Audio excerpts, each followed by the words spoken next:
On Microsoft Edge, you can turn on a flag to enable the new feature that shows Windows 11 visual effect in the title bar and toolbar. For example, the semi-transparent blue material that scenes throughout the desktop background color, known as Mickey rounded corner for browser tab, similar to the Mozilla Firefox style.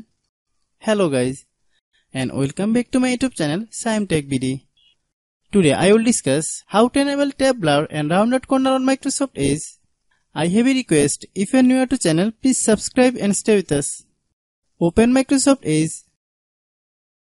Type the following path in the address bar and press enter. Type the visual reserve. Use the Make Rounded Tab feature available drop down menu on the right and select the Enable option. Click the Restart button.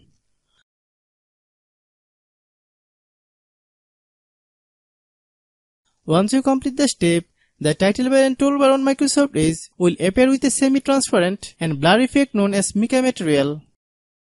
Hope you understand. I have a request: if you are new to channel, please subscribe and stay with us. By watching my tutorial for more tech videos, you can subscribe.